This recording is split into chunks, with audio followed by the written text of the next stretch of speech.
शासकीय महाविद्यालय बतौली के इस अवसर पर आज जनजाति समाज के गौरवशाली अतीत पर ये कार्यशाला आयोजन किया गया है, जिसमें अभी हम पाक कला इंस्टॉल में हैं।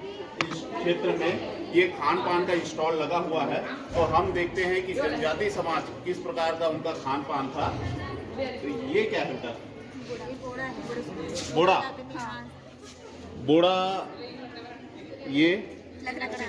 ये लकड़ा का चटनी है, जिसको हमारी भाजी जो आता है उसके बाद जो फूल आता है उसका चटनी है। ये चावल आटा का रोटी है जो पत्ता में बनाए जाते हैं। चावल आटा का रोटी और सरई के पत्ते में बनाया जाता है। ये सरई के पत्ते में बनाया जाता है। और ये छत्तीसगढ़ का प्रसिद्ध जो चीला रोटी है, जिसको खाकर पूरे छत्तीसगढ़ वासी दिल से खुश हो जाते हैं। चलिए, ये हमारी संस्कृति का धरोहर बासी भात, जिसको खाकर हम जो काम में जाते हैं, ठीक उसी प्रकार आप ये देख सकते हो, ये सराई पत्ता का दोना है। और ये दोने में खाने से आपको पौष्टिकता, खाने की पौष्टिकता बढ़ जाती है। उसके साथ साथ आप देख सकते हैं इसमें क्या है सर? ये है महुआ का लड्डू। क्या है? और ये क्या है? महुआ का। उसी प्रकार ये हमारे यहाँ ये चावल का रोटी है, इसको चौसेला कहा जाता है। ये क्या है? ये भथुआ भाजी की सब्जी है, ये लौकी की सब्जी है, और ये टमाटर का झोझो है, ये लकड़ा है, और ये तो हमारा प्रसिद्ध लाल कांदा। और ये आप देख सकते हो चटनी है, लकड़ा का चटनी है। ये चीला रोटी ही है। उसके अलावा यहाँ पर आप देख सकते हो अलग अलग व्यंजन दिए गए हैं, जिसमें ये लकड़ा का चटनी, हमारी भाजी, उसके अलावा ये क्या है बेटा? हुआ रोटी। ये वाला गुड़ा रोटी रसोड़ा है सर। अच्छा, ये रसोड़ा है, ये गुड़ा रोटी है, भकुआ रोटी, और ये चक्री रोटी, चपरी रोटी। ठीक, ये आप देख सकते हो हमारे जो बच्चे हैं वो कितने पाक कला में माहिर हैं कि ये लोग रात भर मेहनत करके ये सब व्यंजन तैयार किए हैं। उसके अलावा आप ये देखिए है हुआ रोटी, सूजी, आटा, चावल और गुड़ का मिश्रण, मिर्ची भजिया, पकोड़ा, ये लकड़ा का चटनी, टमाटर की चटनी, ये कांदा है, और ये जंगल में मिलता है। क्या कांदा बोलते हैं इसको? गैट कांदा। ये खाने में कैसा लगता है? हाँ। और इसको किसके साथ खाया जाता है? और ये आप देख सकते हो अलग अलग, ये मालपुआ जैसे कि विधायक महोदय आएंगे, आप सबको ये जो गैलरी है इससे एक साइड खड़ा हो जाना है। यहाँ पर आप लोग को सबको लाइन से यहाँ पर इसमें जो है खड़ा हो जाना है, ताकि ये आप देख सकते हो कि ये जो व्यंजन है इसमें ये तस्वीर आप सभी जो है बैठे रहेंगे। जो हमारे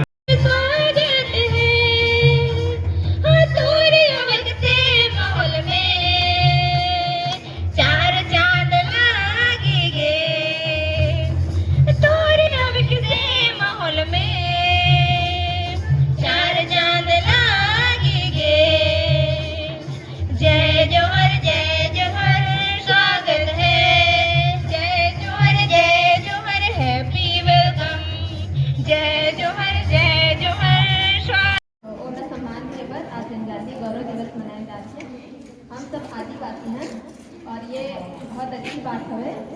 तो ये नहीं सोचना है कि हम आदिवासी हैं, पिछड़े हैं, ऐसा बिल्कुल नहीं सोचना है। ये बहुत गौरव की बात है कि छत्तीसगढ़ को एक जनजातीय क्षेत्र के रूप में जानते हैं, और हम भाग्यशाली हैं कि हम छत्तीसगढ़ में हैं, आदिवासी हैं। मैं अपनी जो CGPSC है उसकी जर्नी के बारे में बात करना चाहती हूँ। ये जो है मेरी जो संगत है CGPSC की वो 3 साल पुरानी है। इसमें बहुत सारे उतार चढ़ाव आए और असफलताएं भी मिली, बहुत सारी चुनौतियां भी मिली, लेकिन जो चुनौतियां थी उनसे लड़ते हुए आज कहीं न कहीं मैं यहाँ पर खड़ी हूँ।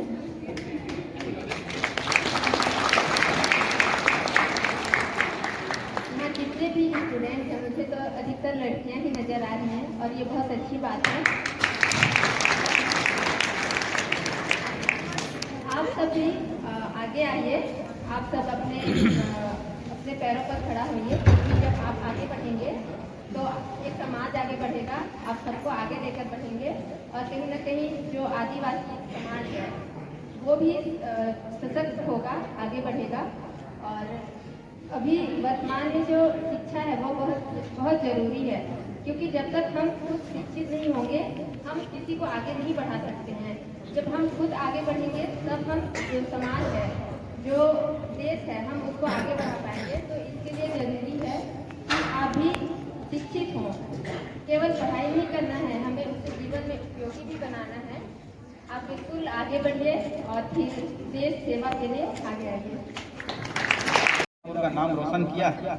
आप हमेशा अपने कार्य दायित्वों पर भी एक अच्छा अधिकारी बनकर कार्य का निर्वहन करेंगे और साबित करेंगे कि पूजा करके हमारा समाज इस देश को इसका महत्व बताने की ओर आगे बढ़ा। और आज देखिए कि एक समय ऐसा था कि लोग शहर की प्रथा की ओर भागते थे, लेकिन आज एक आदिवासी प्रथा और सामान्य गांव के परिवेश में लोग रहना चाहते हैं। क्यों? क्योंकि शहर की ओर दूषित हो चुका है हवाएं, लेकिन अगर प्राकृतिक हवाएं अगर कहीं शुद्ध है तो गांव में।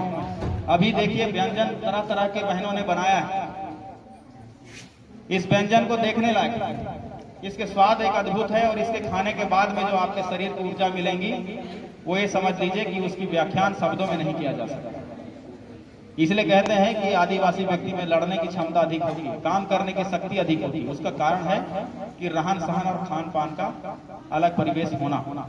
तो हम आपको पुनः इस मंच के माध्यम से पूरे सीतापुर की तरफ से हम बधाई देंगे और साथ ही साथ आपके उज्जवल भविष्य की कामना करेंगे। और माताजी, आपने ऐसे पुत्री को जन्म दिया है जो आज केवल आपके घर का नहीं पूरे राज्य का नाम रोशन किया है। आपको पुनः हम धन्यवाद करेंगे। MLA एजुकेशन कोर में मैं सुबह सुबह रोज जाता हूँ, क्लास में नहीं जाता फिर भी घूम के एक बार जरूर आता हूँ और मैं देखने की कोशिश करता हूँ कि अध्ययन कैसे चल रहा है। तो आपको बता दें कि जैसे ही मैं कोचिंग सेंटर से निकल के वापस जा रहा था, एक बच्ची भाग भाग के क्लास की ओर जा रही थी। मैंने रोका उसको, बोला क्यों? अर्थी जाकर दूसरों के घर में बर्तन धोते हैं, ट्यूशन पढ़ाते हैं और फिर एक अधिकारी बनकर एक दिन निकलते हैं जिनके हौसले मजबूत होते हैं। लेकिन आज सीतापुर में स्थापित MLA एजुकेशन कोर और वहां सुफलका जैसे बिहड़ गांव में बसने वाली एक बेटी अगर अपने सपने के लिए दूसरे का बर्तन धोने के लिए भी अगर तैयार है, इसका मतलब उसकी सफलता निश्चित तय हो जाए। मैं इस दिन को सपने में देखना चाहता था साथियों की पढ़ाई और ये देश का जो है ना जुनून हमारे युवाओं में जगे। और उस दिन सच बता रहा हूं, मेरे को पूरा यकीन हो गया कि राम कुमार तुम्हारा एजुकेशन का SSBR उद्देश्य सही दिशा पर चल रहा है। इसका मतलब सीतापुर में अब ये शुरुआत है और ये शुरुआत की लकीरें खींचने वाले आप सभी विद्यार्थी लोग। मैं आप सबकी उज्जवल भविष्य की कामना जरूर करूंगा और साथ में कहूंगा कि इस दृश्य को देखने के लिए केवल आपके माता पिता इंतजार नहीं कर रहे, आपके साथ आपका बड़ा भाई ये विधायक के रूप में आज दायित्व निभा रहा है, यह भी कर रहा है और साथ ही साथ क्षेत्र के हजारों लाखों लोग कर रहे हैं। केवल एक उपलब्धि केवल घर की नहीं होती, वो पूरे क्षेत्र की होती। आप देखना कि किसी के घर का कोई बेटा अगर गड़बड़ करता है, कोई बड़ा समाचार पत्र में आता है कि इसने ऐसा गलती किया है, तो साथ ही साथ हमारे क्षेत्र का भी नाम बदनाम होता है, उसके घर के साथ साथ उसके गांव का भी नाम बदनाम होता है। लेकिन अगर कोई उपलब्धि प्राप्त होती है तो साथ ही साथ आप देखना कि पूरे क्षेत्र के साथ साथ माता पिता का भी सिर ऊंचा हो जाता है और कहते हैं कि वो देख फलाने का पिताजी जा रहा है, उसकी माताजी जा रही है। इस दृश्य को दिखाने में आप सभी का योगदान होना चाहिए। आज का ये दिन जनजातीय गौरव दिवस हम सभी के लिए बहुत सौभाग्य का दिन है। हम जब विद्यार्थी हुआ करते थे तो ऐसा दिन नहीं था, लेकिन हम इस मंच के माध्यम से भारत के यशस्वी प्रधानमंत्री जी को हम धन्यवाद देंगे कि जिन्होंने जनजातीय इतिहास उस गौरवशाली पल को निकालकर आज भगवान बिरसा मुंडा जी के जन्म जयंती के इस अवसर पर हम सभी को सौभाग्य दिया है कि जनजातीय गौरव दिवस मनाएं। ये गौरव गाथा एक दिन से नहीं लिखी जाती। ये गौरव, ये जो लगे हुए स्टॉल तरह तरह के व्यंजन से गुजर कर निकलती है। हमारी माँ बताती है कि बेटा हम बहुत गरीब थे एक समय, हम इमली का बीज और महुआ को उबाल के एक टाइम का खाना खिला के तुमको पाले, ऐसी मेरी माँ कहती है। और वो भी बताती है कि हम दूसरे के घर में भूती करने जाते थे और जब शाम को काम करने का आते थे तो उसके बदले में हमको पसेर, आजकल की पीढ़ी पसेर पता नहीं जानती है कि नहीं, लेकिन धानों के बीच बीच में काला कलर का एक ऐसा अनाज उगता था, उसको छांट के लोग रखते थे। वो ये समझ लीजिए मूल्य विहीन था, लेकिन आज के समय में वो भी मूल्य विहीन नहीं है। उसको मिलता था बदले में और कोदो दिया जाता, यानी जिसने अगर चावल खा लिया इसका मतलब समझिए वो अमीर घर का व्यक्ति था। और उसको कमा के लाते और पूरा ढेंकी से कूटते और शाम को खाना बनाते, तब जाके घर का चूल्हा जलता। और उसमें भी एक गाथा थी साथी, उसमें भी कहते थे कि पसिया को अलग निकाला जाता था और चावल को अलग, क्योंकि बड़े बुजुर्ग घर के जो थे जिम्मेदार लोग वो अपने बच्चों को चावल खिलाते थे, क्योंकि चावल की मात्रा भरपेट नहीं होती और वो लोग पसिया को पी के अपना जीवन व्यतीत करते थे। यानी ये गौरवशाली इतिहास है हमारे समाज का। लेकिन आज इस मंच के माध्यम से एक नवा नौर करेंगे कि जिन्होंने 15 साल तक इस राज्य को 15 साल तक इस राज्य का मुखिया के रूप में नेतृत्व किया। और ये जो भुखमरी जैसे छत्तीसगढ़ में जो गाथा चलती थी, इसको हमेशा हमेशा के लिए खत्म करने के लिए पीडीएस की प्रथा लाने वाले डॉक्टर रमन सिंह जी को भी हम धन्यवाद करेंगे। रमन सिंह जी ने फ्री चावल 1 लीटर चावल का प्रथा लाई और आज जाके देखते हैं कि जंगल में बसने वाले उन तमाम लोग, चाहे कोई भी समाज का हो, आजकल किसी के घर में चूल्हा ना जले ऐसा कोई जगह नहीं है। ये गाथा ऐसे ही नहीं है साथी। आज देखिए भगवान बिरसा मुंडा ने अंग्रेजों के खिलाफ एक जन आंदोलन चलाया। अपनी जमीन और अपने जंगल के बचाने के लिए उन्होंने अनेक युद्ध किया, समाज को एकत्रित किया और बताते हैं कि उनके आंदोलन से एक दिन ऐसा समय आया कि आज जो आदिवासी की जमीन को कोई दूसरा व्यक्ति नहीं खरीद सकता, शायद इसी आंदोलन का हिस्सा। नहीं तो मैनपाट जैसे ऐसे जगह पर मुझे विधायक बनने के बाद दुख हुआ साथ में कि कई जमीनें ऐसे बिकी जो 1 एकड़ खरीदे गए, लेकिन उसके सामने में 0 लगा के 10 एकड़ की रजिस्ट्री करा दिया।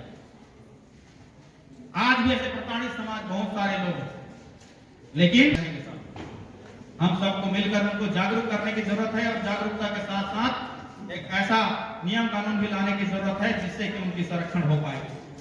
नियम कानून बहुत सारे भी हैं लेकिन पालन नहीं हो पाता है। मगर आज इस मंच के माध्यम से बताना चाहता हूं कि उन तमाम हमारे क्षेत्र में बसने वाले जनजातीय समाज चाहे किसी भी पीड़ा से गुजर रहे हों, उस पीड़ा को समाप्त करने के हम लोग योजना। लड़की को खड़ा करवाते हैं, पंचर पिल्लों के 1 लोटा और खुरियारू झरा धत आना। लड़की को पंचगण 1 लोटा हड़िया एवं 1 कटोरी हड़िया पानी पकड़वाते हैं। जोखा सिंह बअनर पिल्लो मंजूर नंचकर होले 3 कदम बढ़कर के लोटा अम्मन इंजरा। पंचगण लड़का को कहते हैं कि लड़की पसंद है तो 3 कदम बढ़कर लोटा पानी को ग्रहण करो।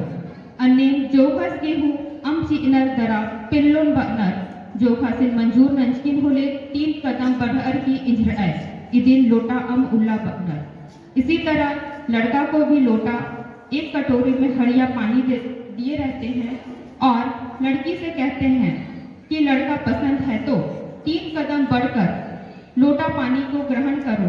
यह लोटा पानी कहलाता है। कुछ उल्ला पितरकर की पिल्लो पक्षतर पिल्लोन होअर की जोखर सी एड़पा 20 या 25 से संख्यानु कानर। कुछ दिन बाद लड़की पक्ष वाले लड़की को साथ लेकर लड़के के घर 20 या 25 की संख्या में आते हैं। इदिन दुरा खुंदोनी या Thank you.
छत्तीसगढ़ के प्रसिद्ध सुअर नृत्य की प्रस्तुतिकरण करते हुए ये छात्राएं, क्योंकि यहाँ पर कॉपीराइट इशू हो सकता है तो हम लोग गाने को हटा दिए हैं।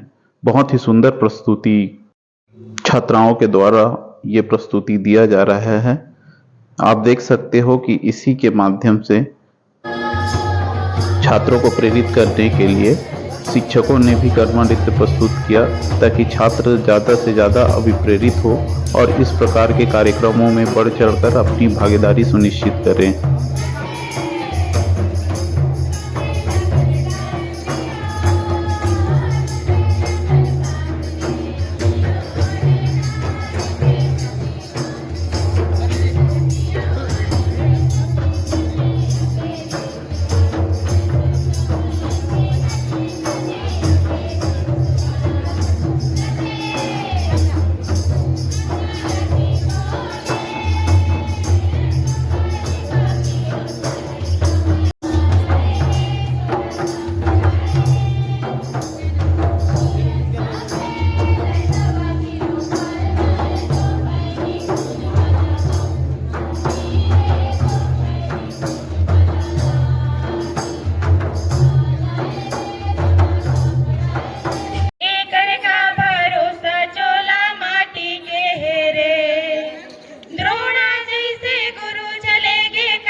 आदिवासी महानायक भगवान बिरसा मुंडा सहित वीर नारायण सिंह, वीर गुंडाधुर, रानी दुर्गावती, माता राजमोहनी देवी जैसे अनेक महान आदिवासी नायकों के संघर्षों को याद करते हुए वर्तमान को भी गौरवशाली बनाना है, ताकि हमारा आने वाला भविष्य हम पर भी गर्व कर सके।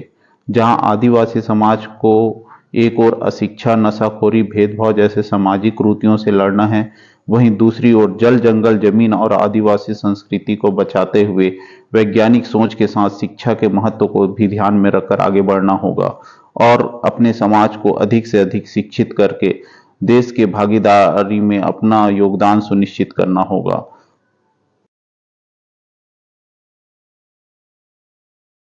अतीत के गौरव को याद करते हुए वर्तमान को भी गौरवशाली बनाना है। इसी आशा और उम्मीद के साथ जय जोहार, जय छत्तीसगढ़।